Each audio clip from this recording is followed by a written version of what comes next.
The Bones and Bobbins podcast is now on Patreon. Huzzah! Would you like access to bonus episodes, digital extras, exclusive merch, and more? Join us in the Curiosity Shop at patreon.com/bonesandbobbins. Your generous support helps make the show happen and will also earn you our very eternal gratitude and entry into our private Patreon-only Facebook group. Which is super fun. It's true. I think my neighbors are tap dancing directly above my head. They're excited about the Facebook group.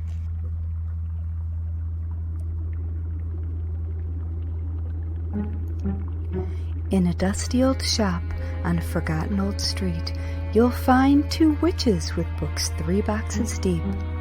Next to rusty old needles and faded red thread, you'll come in for yarn, but leave with pigments instead. Whether poisons or patterns, we're always discreet, where creepy and crafty and morbidity meet. Welcome to the Bones and Bobbins podcast. So, hello, morbid makers. We are your slightly creepy, Mildly disconcerting, somewhat sinister, delightfully discomposed, opaquely odd, merrily morbid, marvelously misanthropic hosts. And this is Bones and Bobbins, Season 2, Episode 18, Wicked Stitches. I'm Haley from Red Handled Scissors and the Very Serious Crafts podcast. And I'm Natalie from Uber Dork Designs, an official true crime creative. Fancy. Very fun. Yeah, so how's it going? It's going. It is going. This week I've been extra feisty. Anybody who follows you on the internet will have noticed. But before I get to the feisty, one of my dearest friends who lives in California ended up inheriting family heirloom stitchery. Cool. And he's like, I don't know what to do with this. And it feels to me like it belongs with you. Well, okay. So he gifted me with a box full of really lovely cross-stitch. I know one of them's at least from 1937. Cool. So we have this family heirloom cross-stitch. And it makes me feel super warm and squishy that he felt it would be a good home with us. So I love that because I do think that even if you aren't directly in a familial line, sometimes you just know that something needs to go live with somebody. Right. And I like that. I feel like that is a thing that you should listen to, especially when it's one of your chosen family. Yeah, so I was really, really touched and really honored. So that's the warm and squishy. That's cool. Yeah, the ragey is so. So up until yesterday, I was still raising complete and total hell with the aforementioned bone asshole. You've been arguing with him for at least 2 weeks. Yeah, because I feel that passionately, and as you and I are both members of the Order of the Good Death, and we've taken, as such, you take an oath, and I think it's important to uphold that, and so I don't think it's okay for this kid to get off, and so, I made it my personal mission to just kind of keep fucking with him and making sure that anybody that goes to his TikTok knows what's going on. Well, yesterday, he blocked me. So he blocked me. Honestly, that took longer than I had expected. It did. But maybe he didn't know he could. Maybe he just figured out how to block. He did, because he blocked a bunch of people that are like PhDs in this shit that are calling him out. So he knows how to block. He's blocking all of these people that are like professionals going, no, you are not doing, this is not ethical. You are an unethical asshat. You're a piece of shit human. Right, exactly. So I was like, well, maybe it's time for me to let it go. And then I'm like, no, No, it's not. So I will be creating another TikTok account, and I've already decided that's going to be... Do you want to troll him with the Bones and Bobbins TikTok? Ooh, I might do a little trolling there. But no. that's gonna be my trolling account, and it's going to be Morticia Poppins, perfectly petty, purposely, like purposefully. So perfectly petty in every way. Right, but with a purpose. Purposefully petty. Yes, in every way. There we go. Purposefully petty. That is hard to say. It is. But, you just have to read it. Like, I don't have to say it. Because I don't want to let this go. I don't. He's got 472,000 followers, and he's got an entire website full of $5,000 fetal skulls and indigenous bones, and just, no, I'm not. He's got TikToks where he was dancing around with these bones. He lets his cat play with them. He let a lizard crawl through somebody's skull. Like, I am just not okay on any level. So I'm gonna keep that petty. That stuff in and of itself is fine if the bones are in situ. Like, nature does that stuff. Right. But it's not cool to disrespect remains. Right. By making them frivolous accessories. Well, and it's super funny because he tried to be like, and he's really odd. He's really odd, and he doesn't blink, and he has... Is he a lizard person? He has, like, this smile on his face at all times, and he so blatantly, like, disregards almost everything said to him, but then will latch on the weirdest things. So he's like, since many of you were asking about my qualifications, and he flashes these 2 certificates he has. Both of them are from online programs through, like, a university in Hawaii. One of them, which he claims gives him the right to, like, fucking identify bones, is literally a 5-day program geared toward kids 12 and up. I'm like, you got a certificate and you think you know more than these PhD... But... I was going to say, that's not an anthropology degree. It's not. Or a medical degree, or a physiology degree. He literally calls himself... Osteopath. Right. Oh, see, he calls himself a premier osteologist. And I'm like, no, you're not. You're not. No, there's an actual... Right.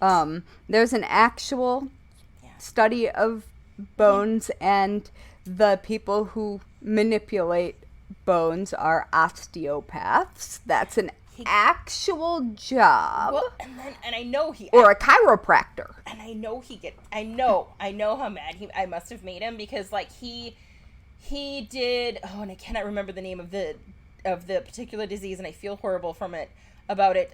Zach from the Try Guys has it. So he posted about it, and the literal caption of the TikTok was the definition Google gives you when you Google that term. And like, I pointed it out. I'm like, hey, look, so you're just gonna Google stuff and pretend you know about it and ignore everything else? So, yes. I fully expected to get blocked at some point, but that doesn't, I'm honestly surprised it took that long. Right. So I've decided I'm going to keep that petty up. And in honor of Georgia and Karen, I'm going to take it all the way to the top. I make it petty enough to try to start some legislation, because there is not a huge, it is very unregulated in a lot of ways. And yeah, the stuff you should know guys talked about, the sale of human bones trade on a listener mail, I think from this week, maybe last week, and they didn't say his name or reference the TikTok, but I am quite sure that or stuff they don't want you to know, not stuff you should know. Same group, different guys. Yeah. Anyway. So that's where I've been kind of crabby, and then yesterday somebody who doesn't follow me on Twitter, I posted, basically the tweet was that in the last 2 weeks, every single day, I have at least one person I know who has lost somebody to COVID still. So I was like, put on a fucking mask. Like, and this guy who, again, I don't follow him. He doesn't follow me.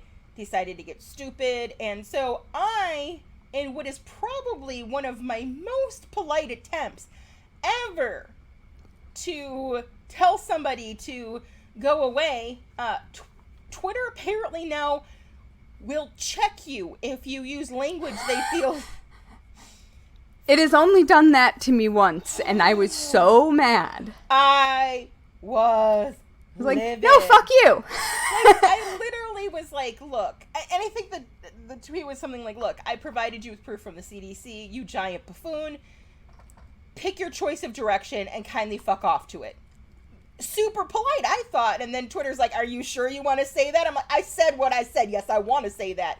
And then I was like, no. Like, it could have been so much worse, Twitter. You have no idea. Seriously. Like, that is... I called him a buffoon. Like, that is the most polite thing that I... So, yeah. So that's... Well, so yeah. He's an asshole. How are you? Know what I have in my hand? What do you have in your hand? I have a vial. What's in the Do you know vial? It's a shiny looking vial.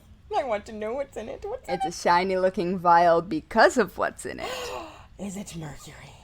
It is not. What is but it? It is a metal that is a liquid metal. It's the element gallium. And it is a metal that has an extremely low melting point, so it's 85.57 degrees Fahrenheit if you wanted to get very specific. That seemed pretty specific. It is pretty specific. And so holding it in my hand, it is liquid now, and I can hear it. I don't know if the mic will pick I up. can hear it slushing. Yeah. That's fine. And so it happens to be a non-toxic always a plus. metal. And I think in theory I could open it and play with it, but I do not know what it will do. Like if I will suddenly have a metallic hand that I will then have to wash off.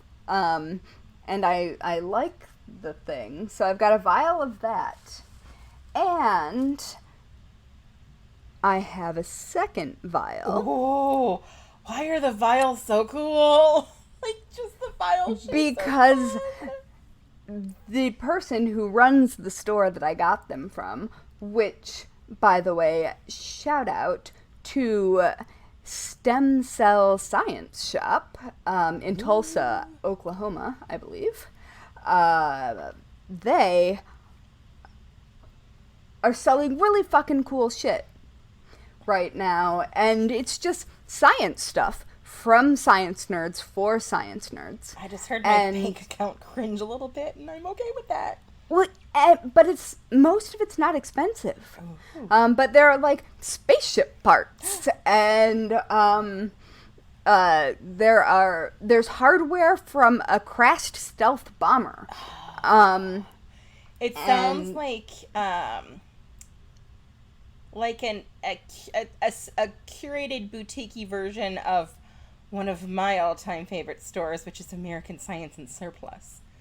Yes, it is. It's not dissimilar, except it's very specifically targeted in a way that it's not surplus. So it has, like, somebody decided something was cool. Yeah. And so the second vial that I have just waved in front of Natalie is carbon black pigment. Oh, fun! And we have talked about carbon black. We have. And this is pure carbon. So I have 2 pure elements from the periodic table that are just chilling. Just chilling. You know, whatever. They're doing their thing. Their business. And carbon black, as you know, if you have listened to our color episodes is one of the oldest pigments and was used in, like, cave paintings, and it's been used for at least 20,000 years. Nice. So, do we have plans for it? Or just funnery? Just I has to has. I just wanted it. Yeah. I have not gone any farther than that. But I also ordered a bunch of weird stuff from that store. Like water purifying tablets. That's actually very practical. I'm going to store them with my radiation pills. Okay. Because that's what you do. Yep, and my life straw. Also, you need to find out who makes that black nail polish. Oh my gosh. And I think I know how it was made. The black nail polish that we're talking about is, someone lit a match on some nail polish on the internet, and it was glorious. It was. And I think I know how it happened. That needs to go with that, because, Yeah.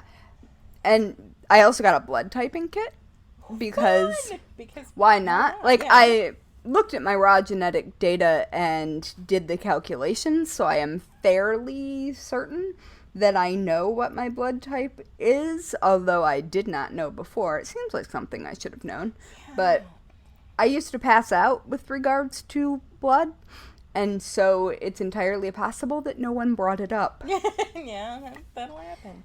And so I think I know what it is, but I've got a kit now to find out. And then I got some streak plates for identifying minerals, because why not? That's fun. That's a good haul. That is a really good haul. It is. And I specifically went on this little shopping spree, and it wasn't, like, none of this was expensive. It was all, I definitely spent, like, maybe $30. Like, it wasn't. That is really. Yeah, it wasn't, like, a large expense. But my therapist told me that my assignment for the week last week was to just insert little bits of fun into my life.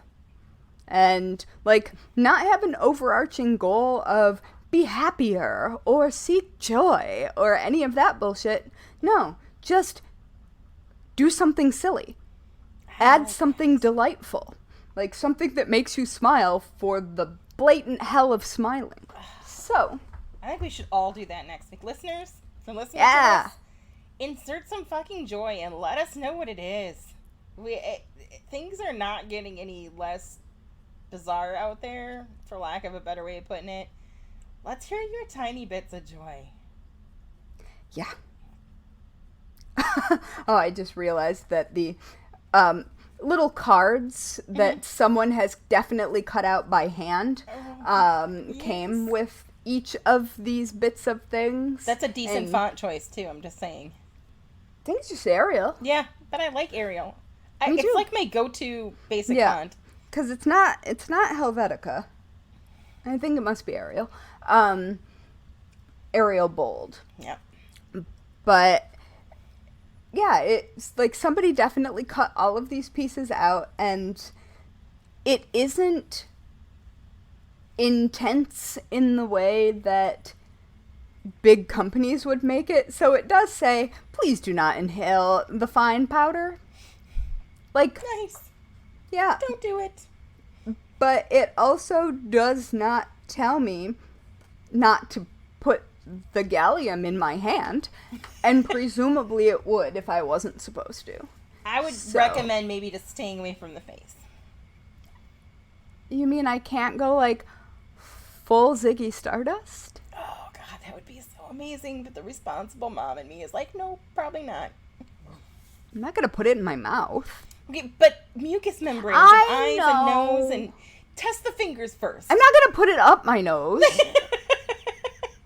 I'm also not going to put it in my eyes. This is what liner is for. Yeah. It creates a barrier. Anyway, I don't own makeup. This is entirely irrelevant. No, that's not true. I do own makeup because I bought some for no reason at some point during the pandemic. So I have powder, which makeup doesn't work how it used to work when I wore makeup anymore. So I don't actually know how modern makeup works. There's the primers and the setting stuff and the concealers. It's and the those two things. Like, I get concealer. Mm-hmm. I was a teenager with acne. Yeah. Concealer and we were like this. So I have concealer. But now there's concealers that come in different colors for, like, color correcting and stuff. Oh, that's been around since, like, Vivian Woodard Door to Door. I love watching makeup stuff. Okay, so here's the thing. Like, my offspring both are way better at makeup than I am. I put on a red lip. That's if I think you're cute, I might add some mascara. But a red lip is not easy to do and do right. It's the one thing I've done my entire life. But yeah, it's the only custom makeup I have. I have custom made for me red lipstick. There you go. That I designed. That's amazing. But also, maybe we should talk about our people we love. Yep. Yeah. Yep. Just a little quick break to thank all of our fantastic Curiosity Shop members over on Patreon, and give a totally normal and not at all creepy welcome to our newest member, James Harrington. James, you amazing, majestic mother trucker. Welcome to the fray.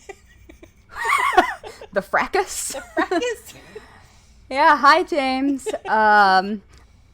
Man, this is quite the episode to join us on. So, thank you. You are obviously the best. The best. And we would totally go explore hidden old graveyards in the woods with you. Which is kind of saying a lot, since we usually don't go into the woods alone. Absolutely. With anyone. Exactly. So that's some love right there. It's true. It really is. And if you want in on this fun, obviously you do. Right. Not only I'm reading tea leaves on the Patreon episode this week. Right. Next week. And that episode, are you gonna drink that? Will be part of a huge backlog that we've got over there. So there's so many episodes. Yeah, if you like to hear us, you will hear more of our cats. Hey, my cats have been very calm. And more. Jack is sleeping right behind me. Yeah. It's adorable. Mine both made out for a while, and then now they're sleeping. So, they're pretty chill right now. But yeah, and then, and we're working on some surprises. I'm going to be sending out a little message this week, asking our Curiosity Shop members about some stuff that I'm working on for the group, for like merch and fun stuff. There are stickers, fancy, all kinds of stuff. So, give us a join if you join and you decide that you don't need the extra content. We get a little too weird for you. That's cool. No offense. Shh! Don't tell them. We still love you either way. It's true, but we especially appreciate people who are supporting us, because that's, how we get to make more cool things. Yes, indeed. Yeah. So, do you want to talk about magic stuff? Yes. And stitching and spinning and stuff? That's like several of my favorite things. Yeah, mine too. And I'm actually kind of surprised that we haven't done this already. I mean, we've touched on it in several episodes, but we haven't just done this. Just run head first. Yeah. So, may as well jump right into it. Would you like me to start, or would you like you to start? I am open either way. I have zero preference. I don't know what the answer is. Why don't you start? Okay. I can do that. Yay! Tell me a story. So, as I mentioned about being particularly feisty this week, this probably wasn't the best choice of topic for me because it really threw some gas on my burn the patriarchy down fire. But it is almost bonfire season, so hey. Not in Yeah, I know. California. The Pacific That's Northwest is not included in bonfire season. Yep, nope. So we're in hurricane season, technically. we're in the Midwest. So, if we have listeners who have been impacted by recent weather events, holy shit, oh my god, and I hope you're all okay. Yes, absolutely. Our thoughts are totally with you. And that's in any direction of weather right now. There's so much stuff going on. Because New York just missed the one before, and it wasn't even... It was orders of magnitude tinier than the one that actually made landfall in Louisiana, right? Mm-hmm. Whew. Oh my god. Yep. If you need anything, let us know. Let us know. Yeah. We'll do what we can. We'll be happy to, retweet your fundraising stuff, whatever you need. Let us know, and if we can help, we will. Yep, absolutely. So on my long list of crafts I must do before I die, because I need to do all of them. Obviously. Spinning sits near the top. Now, I know that I could drop spindle with minimal investment and it would be fun, but I want full-blown spinning wheel. And I mean, if you're gonna do it, you may as well do it. This is what I'm saying. So while pondering spinning, it makes sense that one's brain may wander ever so slightly over to the term spinster. Today I'm going to talk about that word spinster. Where did it come from? Why and how is it used? And who are my favorite spinsters? Funny, I'm going to talk about the dangers of your mind wandering while spinning. I love how in sync we are. Okay. Always. Right? So let's get into it by talking about what the word originally meant in its purest form. A spinster, which I think it's funny that it's stir and not just spinner, but a spinster is one who spins yarn or thread. And it may conjure a vision of like a little old lady sitting at her spinning wheel, but the profession and the artistry of it goes deeper than just that. Like, for starters, the physical and chemical process of turning animal fleece, just animal fleece, into fabric squares requires a lot of knowledge and skill. So much sure does. That spinsters and their products have been crucially important to the development of like many societies and cultures for thousands of years. Yeah, and their ability to, say, travel to places colder than from whence they came. Yes. Among the goods in a 26,000-year-old grave found in the Czech Republic, archaeologists discovered the remains of a drop spindle alongside the remains of natural fibers that were meant to be used with the spindle. Cool. There have been examples of both genders, all genders, because we believe non-binary. All of them. Right. Taking part in these crafts, but spinning and fiber production was most often conducted by women, starting as early as the Iron Age in Europe. Yep. Some archaeologists, in fact, have suggested that the presence of spindles within ancient burial pits can help identify the gender of the human remains even before skeletal analysis has been performed. I mean, Presumptuous. That is some stereotyping. Right. That is hardcore, but the math honestly probably works in their favor. It is. Yeah, yes, exactly. It's one of those things where it's like, but yeah, I get it. But, Spinning is the physical process of turning fiber. Now, that also means, like, fiber from plants, animals, or even mineral sources into string material that can then be processed into fabric. And mineral? Yeah. Oh, I guess color. Those natural fibers have been cultivated since the beginning of farming. So, spinning materials have been used since the Upper Paleolithic period and were continuously developed into different methods of creating yarn and thread for fabric making.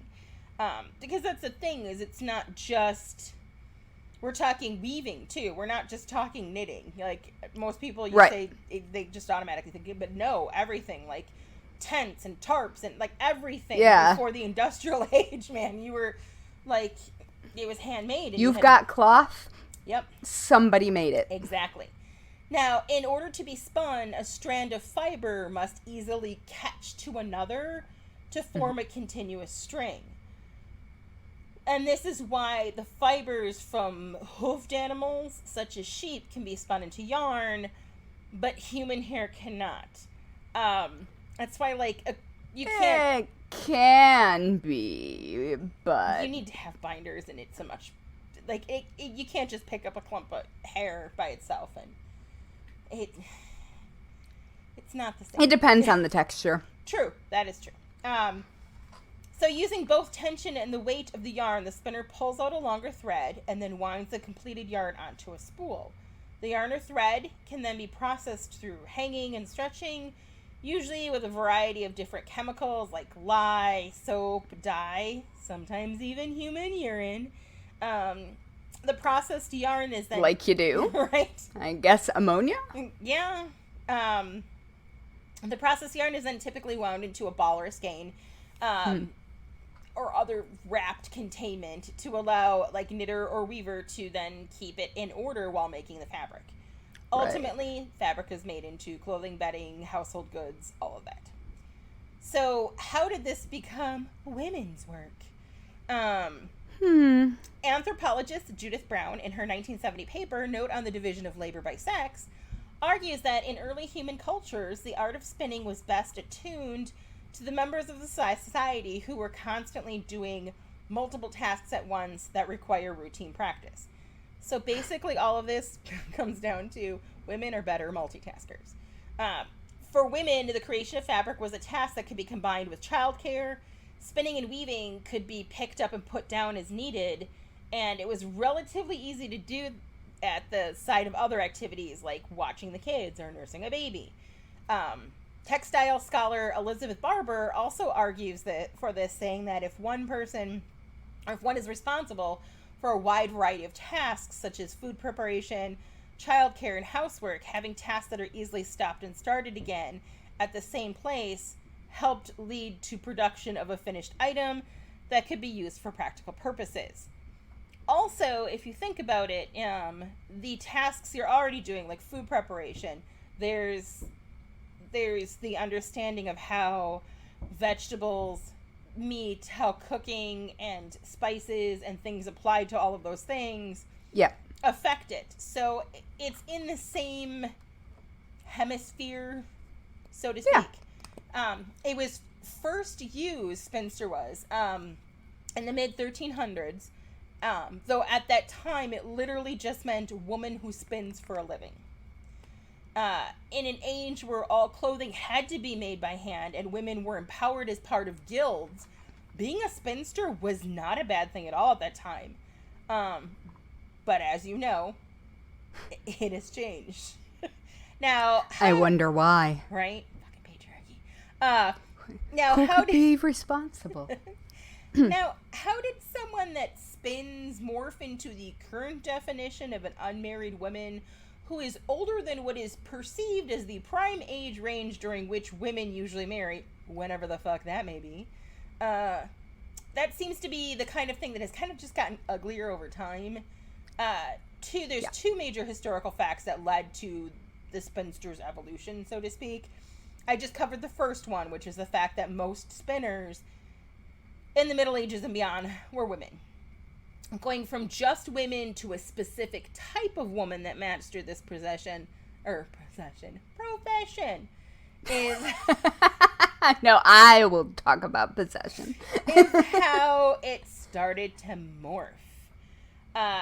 Terry Deary's history books for kids, Horrible Histories, claim that in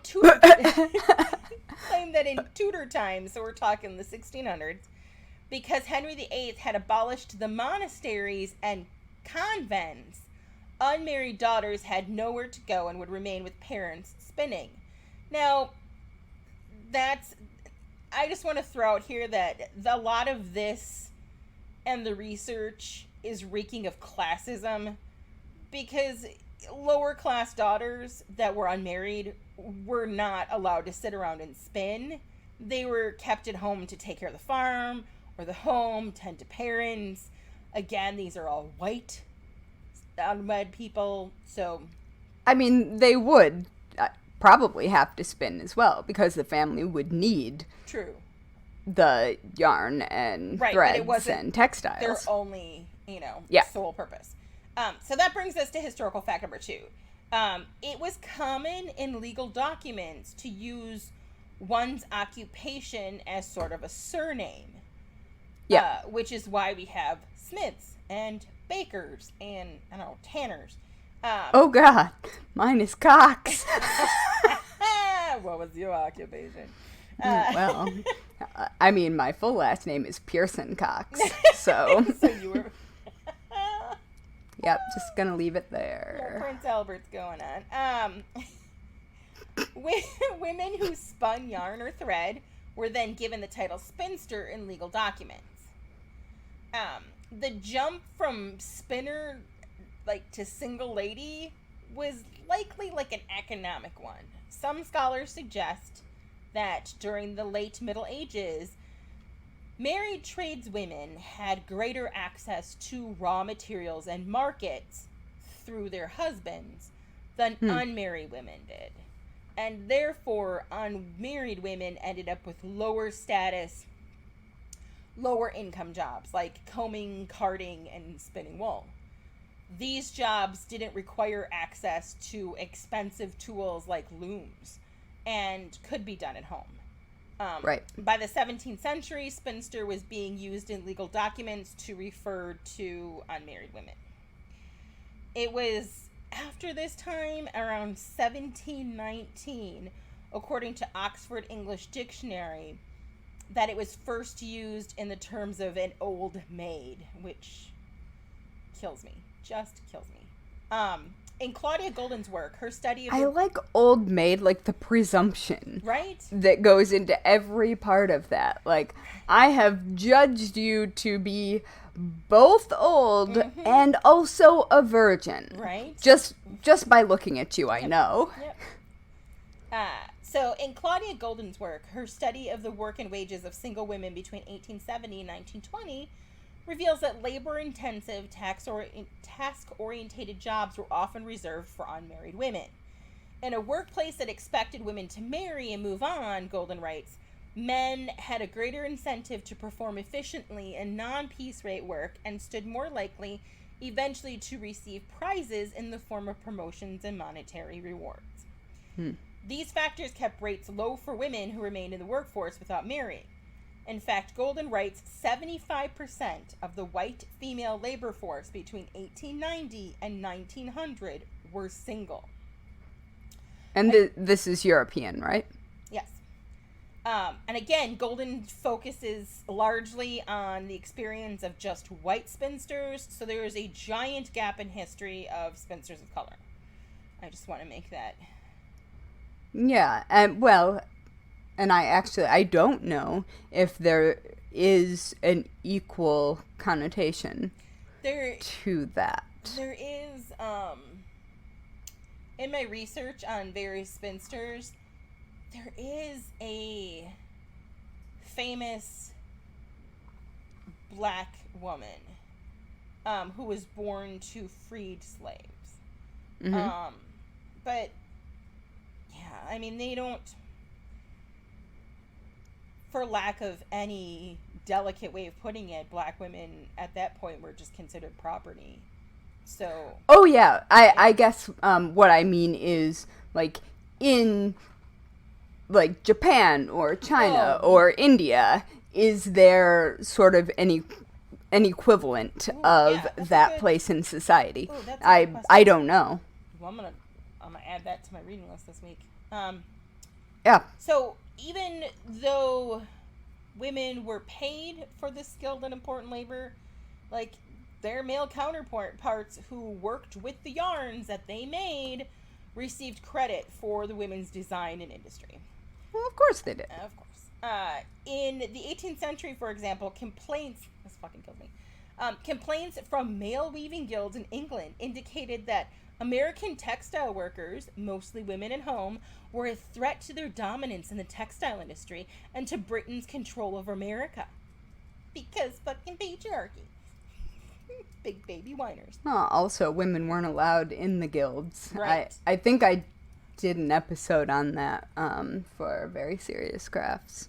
So, I think it's important to give myself a gold star and to note that I am avoiding a giant rant on the fact, because I deep dove it and read several papers on the correlation between the term bachelor, which is literally the male version of a spinster, and was coined at the exact same time that spinster began to be used derogatorily.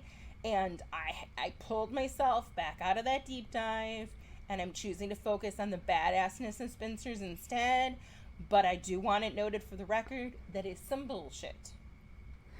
I have no idea what the etymology of bachelor is. Now I'm going to go down that rabbit hole, but I'm not going to go down it right now. You're going to get mad. You're going to get mad. You're going to get mad. I'm definitely going to get mad. So, in Spinsters, Bachelors, and Other Gendered Transgressors in School Employment, 1850 to 1990, I'm telling you, I read some of the most amazing things. Jackie M. Blount calls spinsters gender transgressors. Women who manage to find lives of independence and autonomy in their work as educators, hired because of their singleness, not to spite it. Spinsters were at first considered high-minded, upstanding pillars of the community and eventually became cultural icons. But when social hygiene and the study of sexuality came into vogue at the turn of the 20th century, spinsters came under fire. Why, pray tell? Well, they were suspected of lesbianism and accused of suppressing frustrated sexuality, Blount writes. Spinsters were increasingly... Well, then let them be gay, right? If they're gay. Spinsters, that takes right care of that. Exactly. Were viewed as standing outside their conventional gender roles as procreating women. And, but they are producing a thing that is gendered. It's just not a baby. Yeah. So admiration then turned into villainization as women were forced to defend their single status in a workplace that once welcomed them. So, though many spinsters doubtlessly fell on the LGBTQIA2S spectrum, or were simply unable to find a mate, there was another reason to stay single. I mean, dude, we can think of many, but...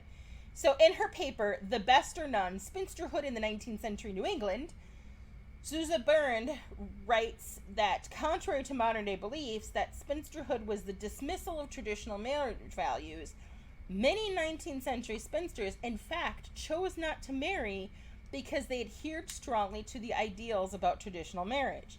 As marriage was elevated and spiritualized, Barron writes, women looked for vocations and occupations rather than betray their own principles about love.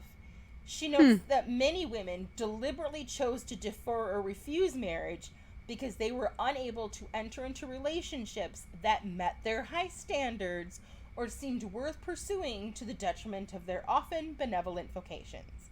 Determined to accept the best or none, spinsters chose alternatives instead. Basically, they knew their worth, and they weren't going to settle just to fit into a societal ideal. A concept that this day seems to still baffle society, I say, you do you. Like, you are not required. You are not required. No matter your gender, you are not required to marry, to procreate, to contribute to anything other than you and your own life. Seriously. Uh-huh. So, It's true. I am about to get into my favorites, but a couple of quick little things first. I know I skipped over how old does one have to be to become a spinster? I did that varied. Yep, there are many depressing answers to this, and it varies from generation to generation. The common range is 23 to 26. I thought it was right around 25. Mm-hmm. Once you hit 26, though, did you know that you are no longer a spinster, but you are then a thornback? What the fuck is a thornback? It sounds really freaking amazing, and I like the sound of it, but I also kind of sounds like a kind of shark. Punch the patriarchy. It is. It's a fish. Oh. I just want to punch the patriarchy when I hear it, but also like, shit. Does it have teeth? Maybe you can bite them. Yeah. So another fun fact: spinster and bachelor were used on legal documents up until 2005 in the UK. So if you were single... What? Yeah, they didn't have like a box for single. It literally, you checked off spinster or bachelor. As part of the Civil Partnership Act, thank you gays, this somewhat quaint terms will made for the new catch-all description for unmarried men and women single, the BBC wrote at the time. So, thankfully, Yep, exactly. I just feel like these categorizations would have cause for an awful lot of census confusion. Like, was that person a spinster, or were they just 23? Right? That's... Like, a literal spinster, And here's the thing, like... I mean, you can be a married spinster. Divorcee. Well, I mean... Widowed. Yeah. I mean... If spinster is just a job. Yeah, sure. I feel very, very concerned for the integrity of the census. Yes, among other things. So... Well... I mean, who will think of the data? Who indeed? So, this has gotten lengthy, so I'm going to quickly whip through the many amazing spinsters throughout history, in literary and real terms. I'm going to just go through my favorites. Coming in at number 1, under literary, has got to be, without a doubt, Miss Havisham.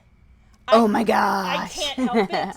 I have got a massive soft spot for her, and I have since the 8th grade. When we I just want to read fanfic about her backstory. Yes. I'm sure it exists. And I'm sure there are books. Her point of view. And I probably don't like them because they probably aren't what I have decided is good enough. Right? Write it then. I'll buy that book.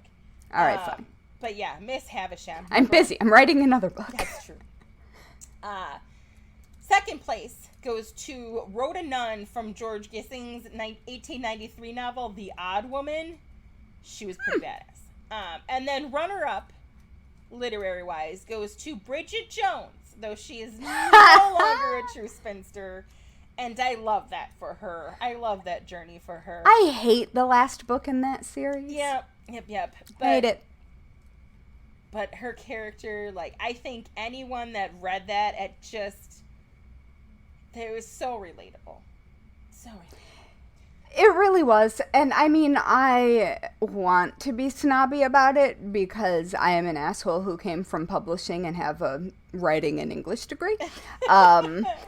But no, it was totally nice, totally readable, and I have reread those books, except for the last one, which I hate. I have just decided it doesn't exist. Understandable. Also, full disclosure, every year around fall, the holiday seasons, especially while I'm working to get orders out, I do watch the movies back to back. I think that's acceptable. Have a little marathon. Yeah. Now, there isn't a movie about the fourth one, is there? No, there's just 3. Yeah, there's just. And they end differently than the book, they right? do indeed, yes. Okay. It is different, but enjoyable. Yeah. And good fun. I have watched them on many a flight. That seems like a good flight movie for many reasons. Yep. So, and listen to the audiobooks while stitching many a project. There's just a good balance of, it's just good. So real life was tougher. There was a lot of women. But today, I'm going to go with Clara Barton. Okay. Barton found her calling as a healthcare worker at the age of 10 when she nursed her brother David back to health after his dumb butt fell off a roof. At 17, she became a teacher, and she later then became the first female clerk at the U.S. Patent Office. And the first female clerk there to be paid equal to a man's salary. Hell yes. She received 3 marriage proposals and turned down every frickin' one of them. Though she thought of different men as possible lovers, no one of them measured up to her ideal of a husband. Her nephew Stephen. Nephew Stephen said of Barton's decision to remain single. She said to me that she could think of herself with satisfaction as a wife and mother, but then on the whole she felt that if she had been more useful to the world by being free of the matrimonial ties. I agree with her. Right? During the Civil War, Barton served as a nurse to the Union soldiers, earning her the nicknames American Florence Nightingale and Angel of the Battlefield. Oh, that's why I know that name. Yep. Okay. After the war, she gave paid speeches about her nursing. Paid speeches, which is amazing for a woman to get paid to give speeches at the time. About her nursing experience alongside Frederick Douglass, Ralph Waldo Emerson, and Mark Twain. In the late 1860s, she met Anthony and Stanton and got involved in the suffrage movement. In 1881, at the age of 60, she founded the Red Cross and also did international relief work in Turkey and Cuba. So, I mean, not only what an amazing life well spent, but what a trailblazer in so many different areas for women. Yeah. Just amazing. Now, runners up. Good for her. Right? Runners up because they weren't, they're technically spinsters, but they weren't truly, wink, wink, spinsters. Charity Bryant, who lived from 1777 to 1851, and Sylvia Drake, 1784 to 1868. They were 2 seamstresses that met in Massachusetts in 1806, and they started a tailoring business and apprenticed other young women. They were also incredibly close, living together in Vermont, and became what historians considered to be the first record of a same-sex partnership. Bryant's nephew, William Cullen Bryant, describes the women's relationship as resembling a marriage. I would tell you how in their youthful days they took each other as companions for life, and how this union, no less sacred to them than the tie of marriage, has subsisted in uninterrupted harmony for more than 40 years. So, seamstresses started their own business, taught other women, and lived happily ever after together. So, fucking good for them. I'm choked up because I think it's amazing, especially back in that time period. So, that is my whirlwind, avoiding rants as much as possible. Trip from spinner to spinster. Yeah. All right. Well, I am going to sort of pick up where you left off. Nice. And I am going to talk about the other women's work, that is witchcraft, and specifically woven spells and sewing magic, because there is a lot of interesting history there, but I'm going to focus more. I'll give you a few bursts of the history, but I'm going to focus more on the actual physical making aspect that you yourself as a modern witch can also do. Yay! Because that's fun. It is fun. Mm-hmm. So, sewing and fiber arts and weaving, all of those activities lend themselves really well to spell work because they work with concentration and energy and intention. So you gotta be careful about what you're thinking while you stitch. And they also, like many other ways of engaging in spell work, deal with repetition of movement and repetition of pattern and colors having specific meanings. And so it isn't surprising at all that there is a history of stitching and fiber work going along with witchcraft for quite a long time. Let's see. So one of the coolest things that I found that I had no idea was a thing was glass knitting needles being part of a Celtic tradition in the West Country of England, which is, just in case you were wondering, as I was, Cornwall, Devon, and Somerset, and sometimes other expansions are made. But those are, generally speaking, like what you think of when you think of where the tradition came from when you're thinking of folk magic. And so glass knitting needles were apparently used to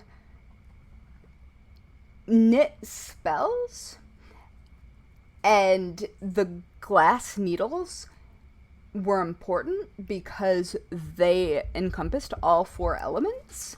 So they were sand, they were the sea, they were fire, and they were air from the bellows.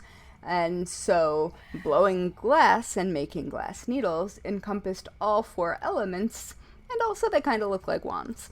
But that's amazing. I would break them in a heartbeat. Like, it would take me 2 seconds to actually. They're super thick. Okay.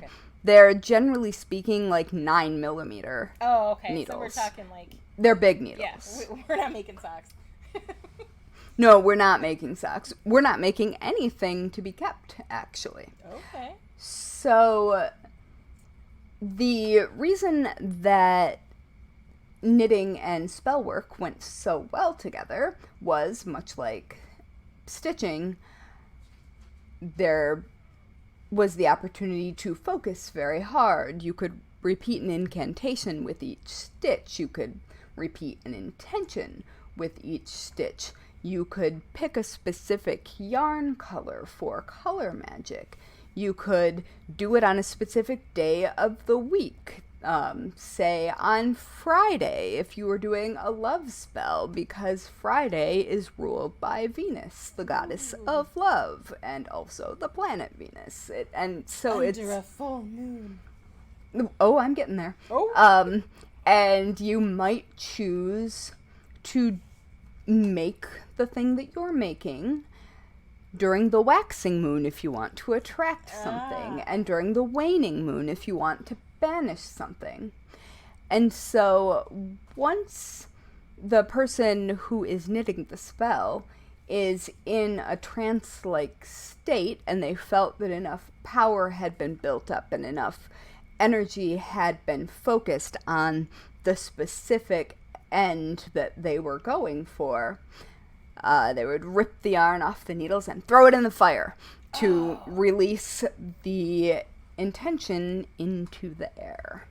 And I thought that was very cool, and I found out about this because the Museum of Witchcraft and Magic has in their collection a pair of these knitting needles with knitting attached. Oh. And there's also in their blog a very old, and like I think this blog is like a 2009 blogger blog, so it's not the most modern thing, but there is an embedded YouTube video that they made that I can't link to directly, so I've linked to the blog in the show notes, that goes through the actual process with one of the people from the museum, and also talks about that they carry, or at least carried at the time, glass knitting needles in their shop, and talks about who makes them and how they're made. And so I just think that is really interesting. But I also think that just looking at that list of all of the things that you can add and all of the different elements, and I don't mean elements like air, fire, water, I mean elements like color and day of the week and position of the moon and time of day and plants used to dye, the yarn, where the yarn came from, who was spinning it, what their intentions were, because you can spin yarns. Yep. You can spin spells into yarn and then knit that yarn into further spells. So, like, it goes all the way down.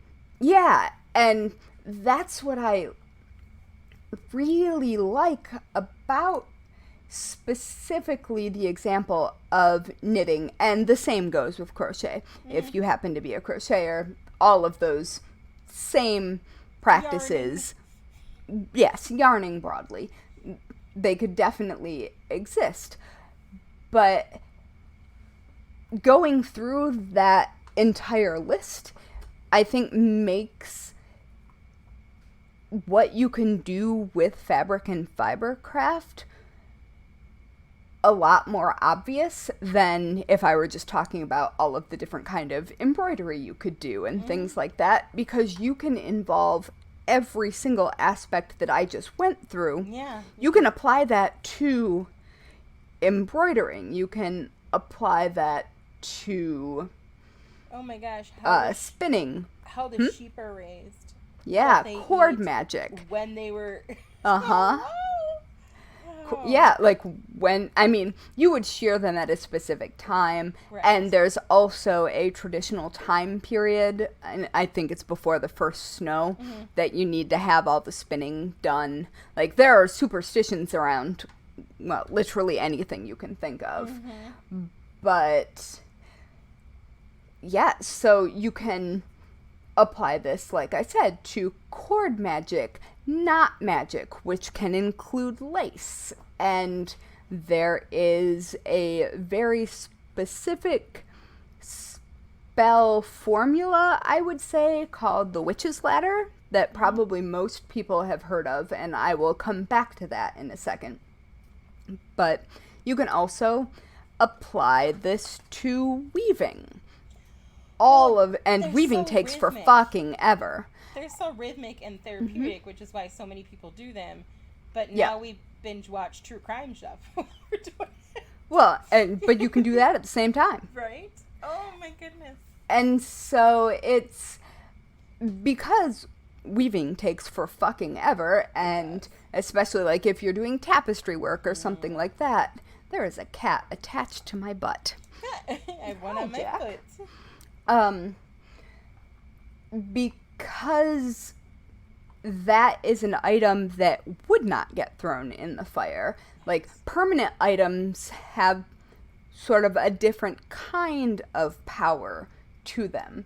And so you can have spells that are intended to last. You can have spells that are intended to happen quickly. You can have spells that are intended to happen over a large amount of time, spells that are intended to be permanent.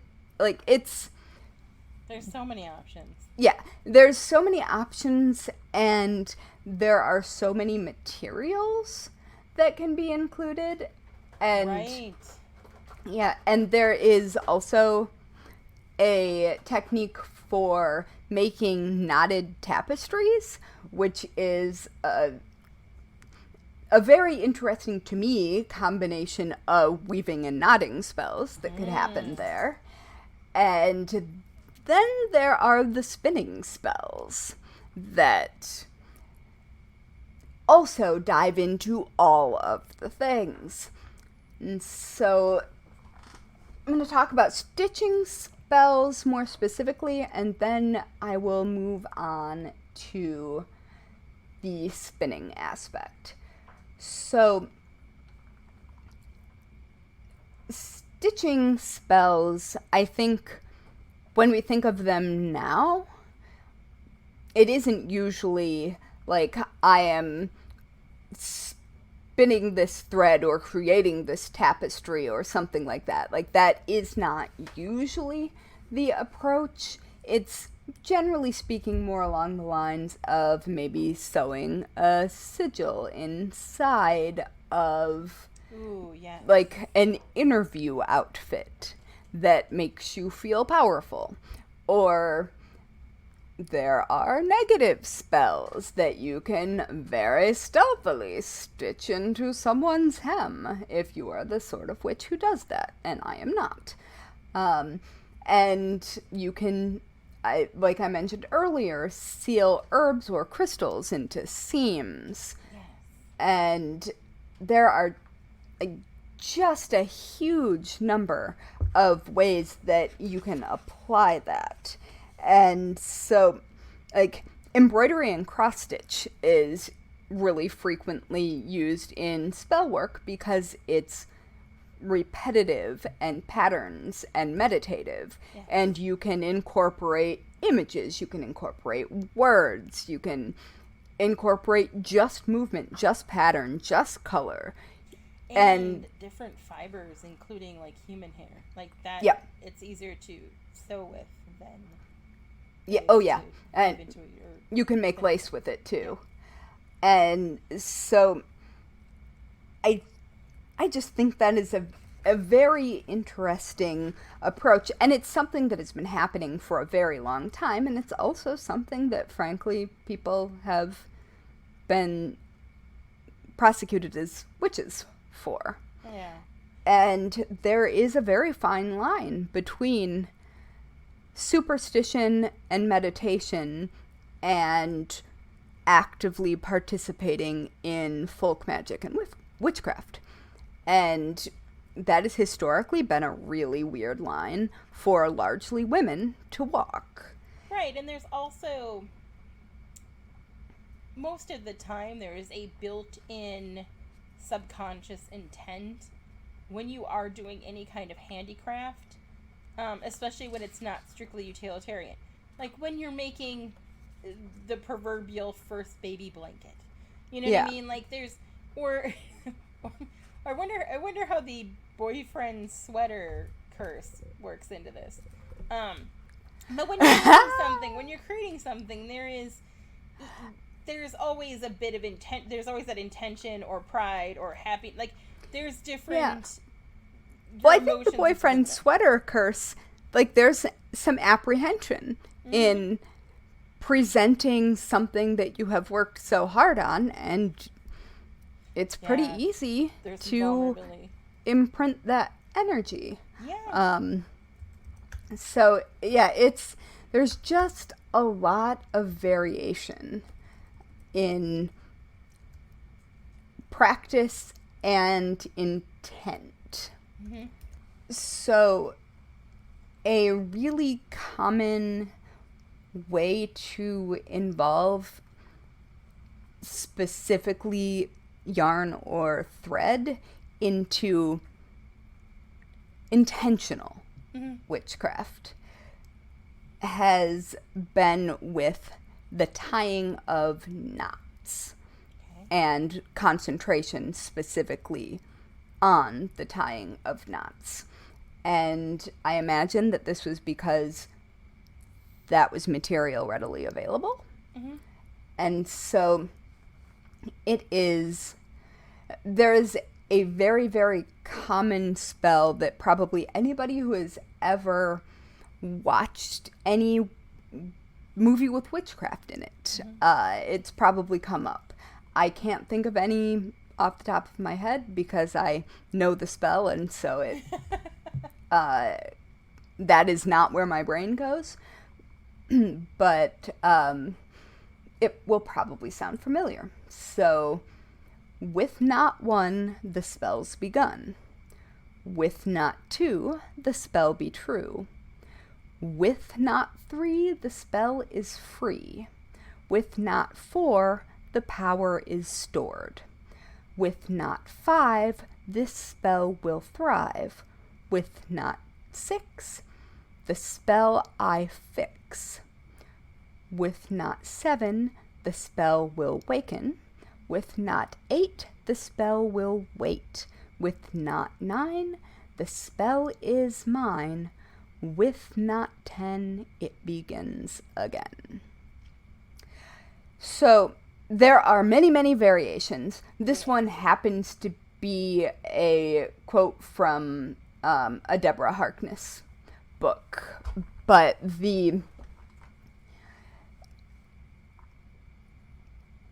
often the knot 10 is a finality statement instead of a cyclical statement. Okay. But that is a basic knot spell. And it's one of the first things that probably kids dabbling in witchcraft or like... I want to see it in the movie The Craft. Oh, it probably is. I mean, there's a binding spell in that movie, I think. Oh, and can you imagine just chanting that while you're making a friendship bracelet? That is a thing. I mean, it's, yeah. So, I think that... And that's a witch's ladder, right? That's an example of that. Yep. And there are variations of cord magic. You can pre-make some spells with cord magic and store them. Like, there's a whole deep dive that one can take into this particular kind of magic, but basically all of these varieties can bring in color. They can bring in meditation. They can bring in concentration. They can bring in a repetition of an idea. And they can bring in outside elements, either in dyes or in color that isn't related to dyes, or when you do them, time of day, all of the things that I have already listed.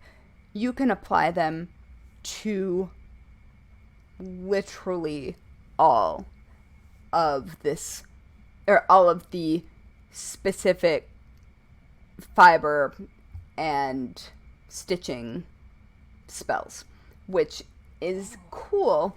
And also, they exist most places.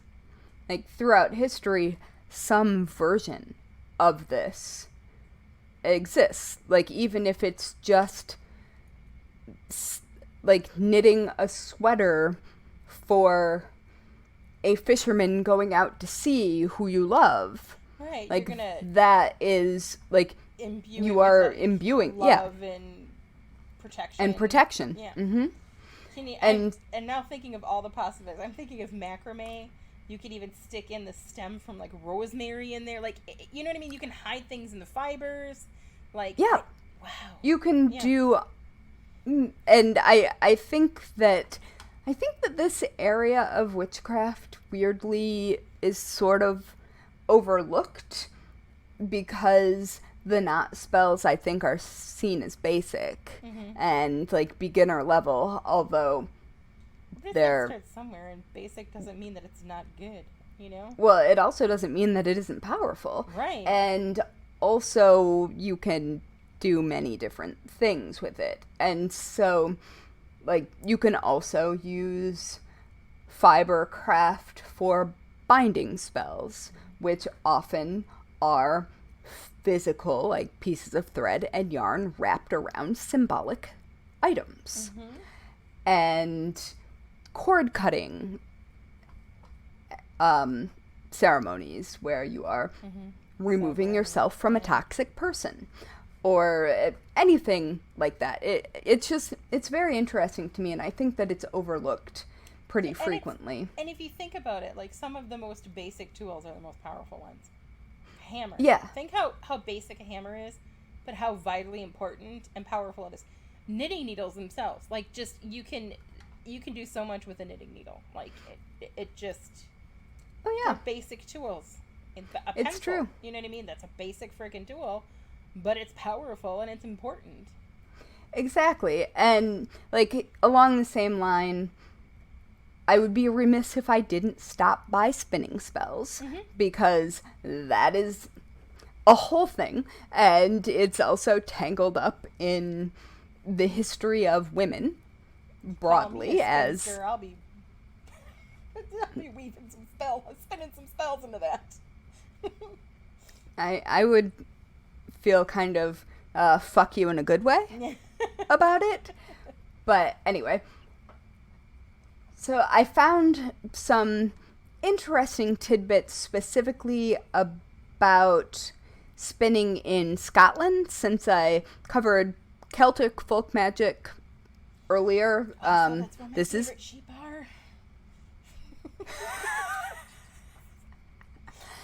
are. We'll be diving into Gaelic folk magic, because I'm a white girl, and Sticking to the roots. this is from whence I came, and this is magic that I feel that I can claim in a way that it isn't necessarily true. And I mean, all of these things overlap. All of the practices from all of the different places can overlap. But yeah, I want to stay in my lane. Celtic is more specifically in my lane, but Gaelic is not out of my lane. So there are some interesting specific areas of spinning that I hadn't really thought about. I mean, we definitely can think of the concentration and the almost hypnotic hand movement, the ability to concentrate very hard on a thing while you are spinning. But there are also additions like working songs, and which I think are really cool. There are specific spinning songs that are spells, and they aren't necessarily thought of as spells. I think they're kind of similar to lace tells, which are songs that lace makers would sing when they made lace. And I remember a video, I want to say it was one of our episodes, where I found one and I was just like, oh my god, this is amazing. Like, these women singing. Yeah, I have for sure talked about lace tells around St. Catherine's Day, I think. Yep. But yeah, so there are a lot of really interesting songs that when you read the lyrics, you go, Yeah, and I have linked to an article called Spin the Wheel, Seal Your Fate. That's not subtle. Yeah, dun dun dun. That includes some of them. I'm not even going to try. Because I don't want to be offensive by fucking it up. And I will definitely fuck it up. Ooh, but listening to people speak Gaelic and Celtic. Yeah. Well, these are translated. It's just that I can't do the accent. Still, though, like, there's even translated, the words are still, like, you know. Yeah. Do you know the, I don't know if she's an Instagram person or a TikTok person, maybe both, but she's a poet who does her work in Scots. Red hair? Like long red hair. Yes. Yep. Thinks she's a waitress. Yeah, she's amazing.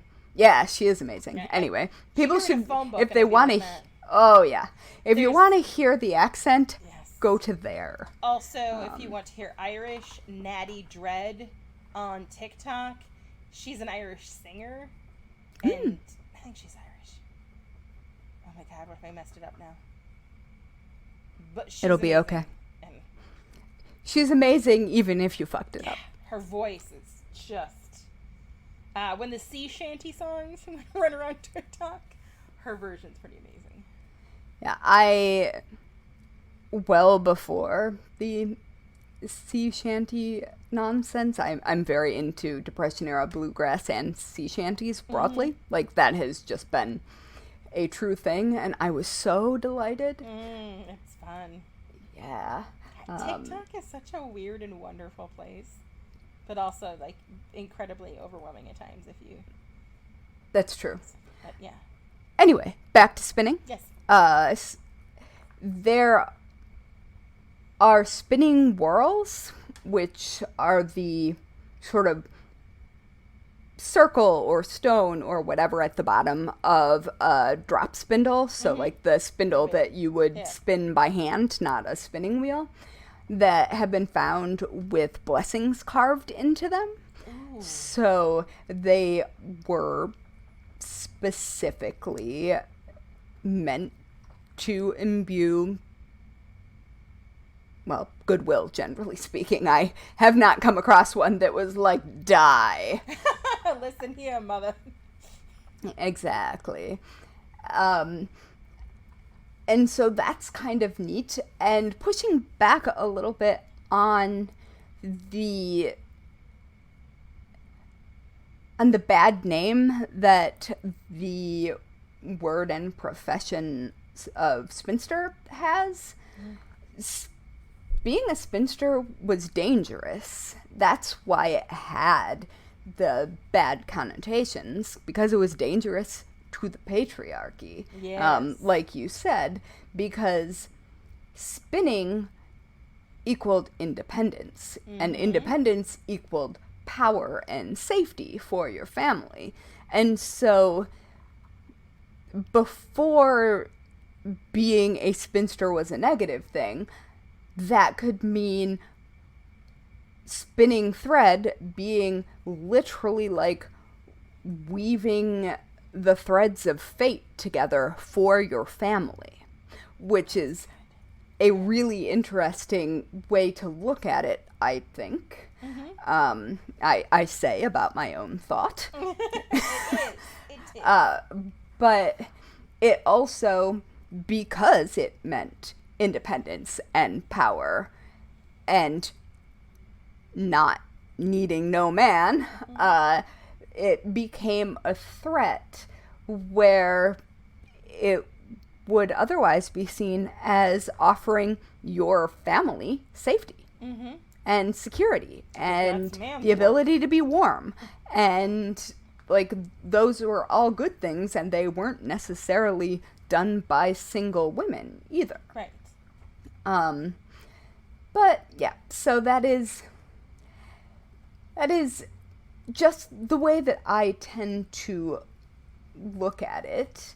And there is a step-by-step instruction that is pretty short from that same article that I believe came from a lecture that she linked a video of in the article. So you'll be able to see the original of that.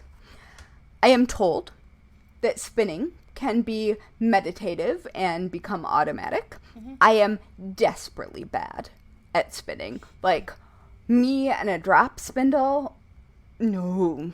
I have not tried. We are not friends. I have not tried either way. Yeah. There's a video of the first time I met a drop spindle. Ooh. There's an amazing local yarn shop called Utopia, EWE. Yep. Utopia. And they raise their own sheep and make their own yarn, and I want to someday go play with the roving and see if they will let me try to spin. Oh yeah, our Woolen is my local, and they just celebrated 5 years. Yay, Rachel! Hey. I also need to continue to actually finish the project I started nail bending on. Well. That's all so fascinating, and now I have this is going to spark all of the new projects. The new projects. So if you are a spinster or want to learn how to spin, there was a lecture apparently given by Dr. Jennifer Lohman, who is based just outside of Glasgow in Scotland, and she is the person that this article, that these instructions are based on. It was her lecture. Okay. So, if you are going to spin and you want to make a magical product, here's how you could, in theory, go about doing it. Yeah. So, begin with a purpose in mind and declare your intention before you begin. Bring to your mind the present act rather than multitasking and letting your mind wander while you set up tools. You can also say a short prayer or incantation to the spirits if you have spirits that you would like to talk to at this point, and you can write the purpose on the whirl, which I think is neat, and I would not have thought to do. Right. So then you prepare your space in a mindful way so you aren't distracted, and so you don't have to like run off and get something that you've forgotten. And then prepare your space in whatever way, excuse me, you generally prepare ritual. So, light your candles, do the things that you would do. I personally ring a very lovely bell to clear energy before I start doing anything. And make the process feel like you are doing a ritual, like you are doing something with purpose, even if it's very, very enjoyable purpose. Like that's great. It should be. It should not feel like work unless it's supposed to feel like work, I guess. So then, much like meditation, if you notice your mind wandering away, bring it back. And that's the hard part. Oh, very hard. But you are sort of required to not beat yourself up about it, because if you do, you will add that energy into the mix. And you don't want to do that. Right. So you have to be nice to yourself, which I kind of like.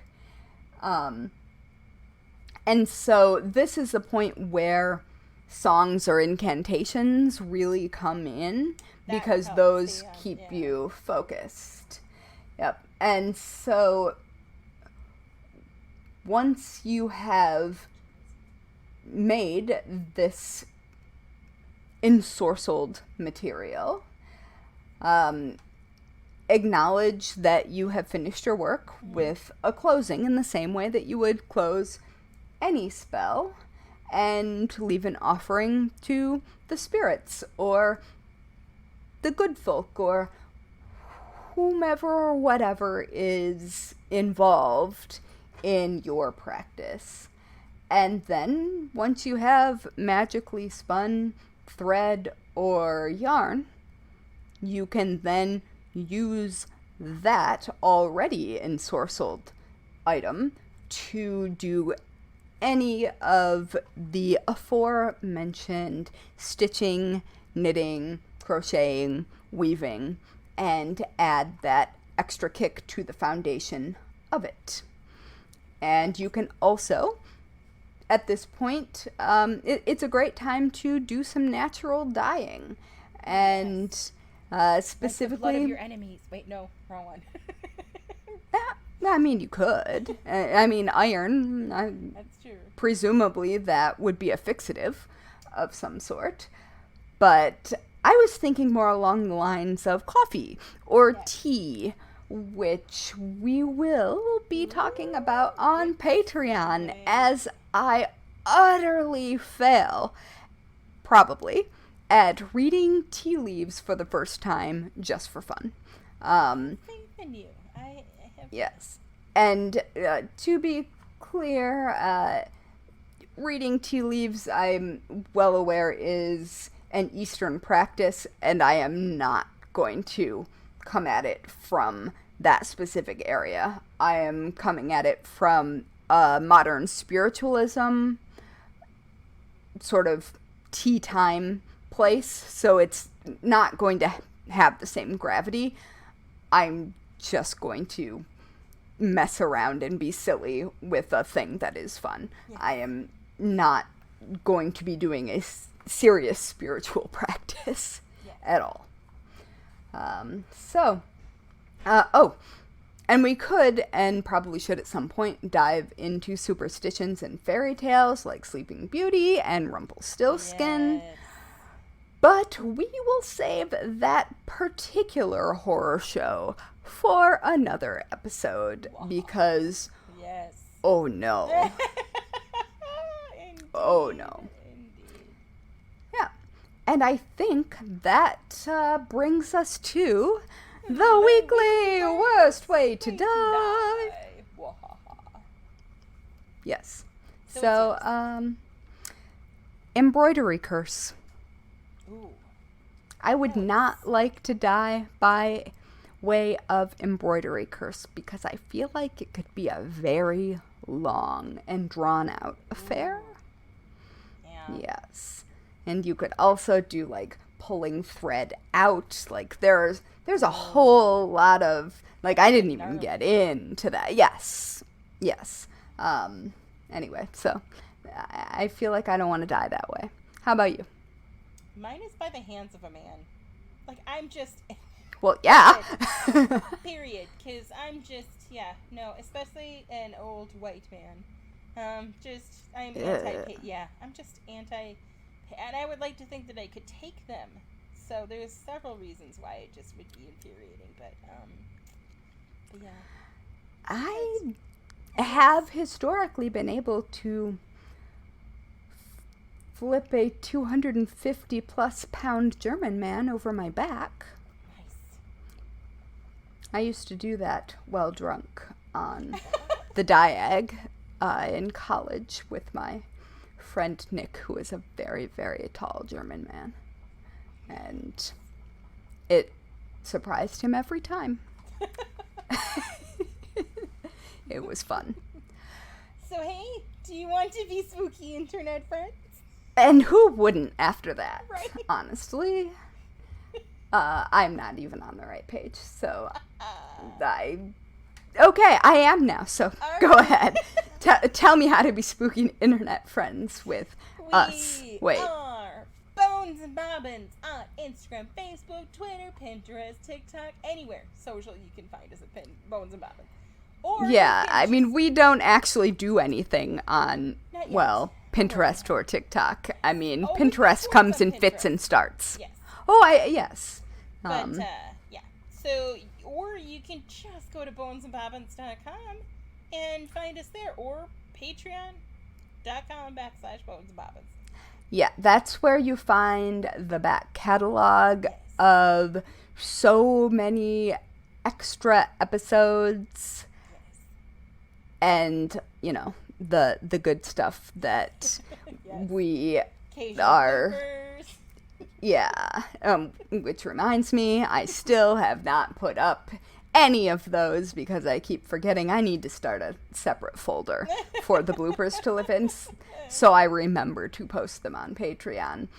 Anyway, and you get to vote in our weekly Worst Way to Die poll, where you can vote for one of our worst ways to die, or you can tell us your own. So, that's fun. And while you're in the charitable supporting mood that you are certainly in at this point, I have decided, don't forget to rate and review this podcast because it pleases the internet gremlins. And it's how we show up in recommendations so the other morbid souls can find us. Bring forth the morbid souls. Yes, please. And also, then we get to text each other with excited screenshots if you say nice things, and it makes our days better. And I'm not even kidding. No. We definitely do that every single time. You have, they make me happy dance, occasionally squee, and definitely want to hug you because I'm the hugger of the group. So it's true. I am not going to hug you, but I will probably give you at least a friendly look. She's like, I'll give you enthusiastic thumbs up. Indeed. Finger guns. I didn't even do that on purpose, but yes, finger guns. So. And then on that note, let us leave you with some advice that you should never forget. Never. Lock your doors. And don't run. Each episode of the Bones and Bobbins podcast is written and researched by Haley Pierson-Cox and Natalie Hoyce. Our music was composed by Loyalty Freak Music. You can find us on Instagram, Twitter, and Facebook at Bones and Bobbins. Subscribe now on Apple Podcasts, follow us on Spotify, or check us out wherever you listen to your favorite podcasts so you won't miss a minute of our strange and creepy content.